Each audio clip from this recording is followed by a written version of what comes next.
நண்பர்களே, இந்த பொதுவா பேசுவோம் நிகழ்ச்சியில் உங்களை மீண்டும் சந்திக்கிறதால ரொம்ப சந்தோஷப்படுறேன். இன்னைக்கு ரொம்ப சந்தோஷமா இருக்கு. பொள்ளாச்சியில் நடந்த கொடூர சம்பவத்துக்கு தாமதமா நீதி கிடைச்சாலும் மக்கள் விரும்பின மாதிரி அருமையான ஒரு நீதி கிடைச்சிருக்கு. அதை பத்தி தான் நீங்க நிகழ்ச்சியில பேச போறோம். வாங்க நிகழ்ச்சிக்கு போனா, அதுக்கு முன்னால சினிமா மட்டும் இல்லாம மக்களுக்கு தேவையான பொதுவான விஷயங்களை பேசுறேன். நம்ம எஸ்எல்எம் என்டர்டைன்மெண்ட்ஸ் யூடியூப் சேனலுக்கு சப்ஸ்கிரைப் பண்ணிடுங்க. பக்கத்துல பெல் ஐக்கனை கிளிக் பண்ணுங்க. உங்க நண்பர்களுக்கு சஜஸ்ட் பண்ணுங்க, ஷேர் பண்ணுங்க. இப்போ வாங்க நிகழ்ச்சிக்கு போலாம்.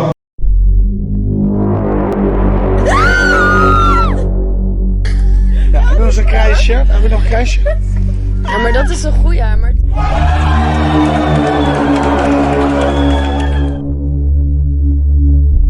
முதல்ல 2019 இந்த கேஸ் ஆரம்பிச்சாலும் தனக்கு டிரான்ஸ்பர் ஆர்டர் கிடைச்சாலும் அதை கேன்சல் பண்ணி இந்த கேஸை விடாமல் விசாரிச்சு தீர்ப்பு வழங்கின ஜட்ஜம்மா நந்தினி தேவிக்கு வாழ்த்துக்களும் பாராட்டுகளும் தெரிவிச்சுக்கிறோம். அது மட்டும் இல்லாம அந்த அம்மா இன்னொரு சிறப்பான சம்பவம் பண்ணியிருக்காங்க.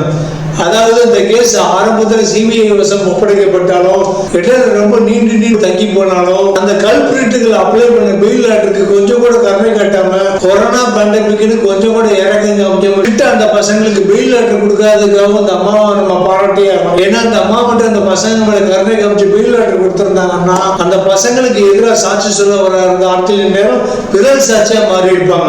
அந்த அளவுக்கு ஒரு 6 வருஷம் கேப் கூட டைம் இருந்திருக்கு. சோ அந்த அளவுக்கு ஸ்ட்ரிக்டா இருந்ததுக்காக அந்த அம்மா நம்ம கண்டிப்பா பாராட்டியே ஆகணும். அடுத்து இந்த அம்மா ஒரு சிறப்பான சம்பவம் என்ன பண்ணிருக்காங்கன்னா, அன்னைக்கு பெல்ட்டால அடிச்சு அந்த பொண்ணுங்களை கதற சித்திரவதை பண்ணி இந்த நாதாரி பசங்களை இன்னைக்கு ஜட்ஜம்மா தன் முன்னால கதற வச்சு சிறப்பான சம்பவம் பண்ணிருக்காங்க.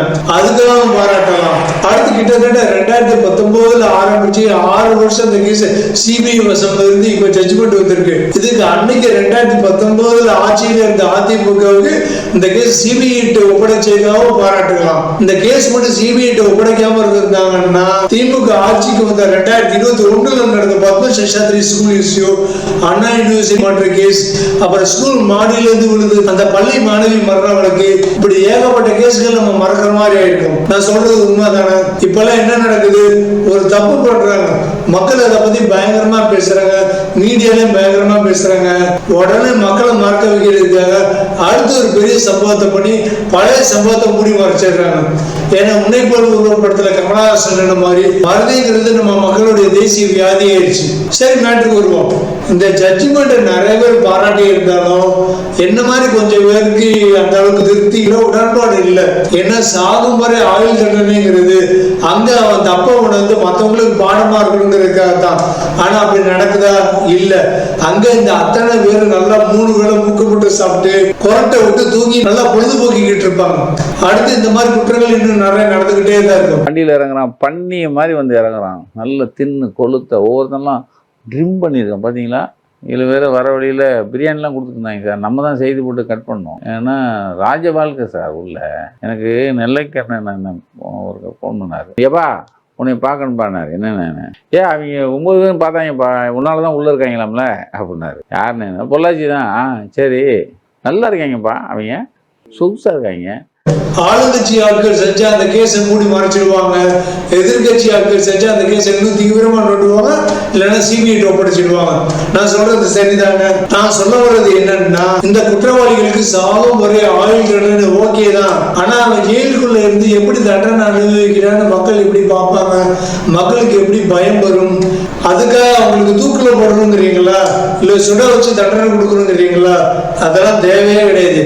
இந்த ஆயுள் தண்டனை மட்டும் இல்லாம டெய்லி இந்த நாதாரிகள் அந்த மாவட்டத்தில் இருக்கிற ஒவ்வொரு ஊர்லயும் கொண்டு போய் ஒரு பொது இடத்துல கட்டி தொங்க விடணும். மக்கள் கையில, குறிப்பா பெண்கள் கையில சாட்டை கொடுத்து அவங்க எவ்வளவு கதறி கெஞ்சினாலும் 1 மணி நேரத்துக்கு மக்கள், முக்கியமா பெண்கள் மாறி மாறி அவங்களை அடிச்சுக்கிட்டே இருக்கணும். இதை பாக்குற மக்கள் இனிமே இப்படி ஒரு தப்பை செய்யக்கூடாதுன்னு ஒரு பயப்படணும். இப்படி தப்பு செய்யணுங்கிற எண்ணமே அவங்க மனசுல வரக்கூடாது.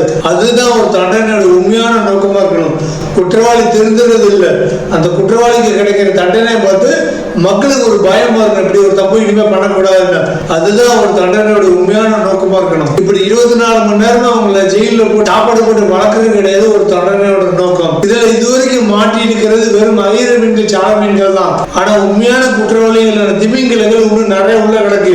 அது எல்லாம் பண பலத்தினால, அரசியல் பலத்தினால இந்த ஐர மீன்களை உள்ள தள்ளி விட்டுட்டு தப்பிச்சிருச்சுங்க. தண்டனை கிடைச்சவன் அப்பீலுக்கு போவான். அதாவது போன வாரம் கூட ஒரு தஷ்வந்த் கேஸுக்கு ஜட்ஜ்மெண்ட் கொடுத்துருக்காங்க.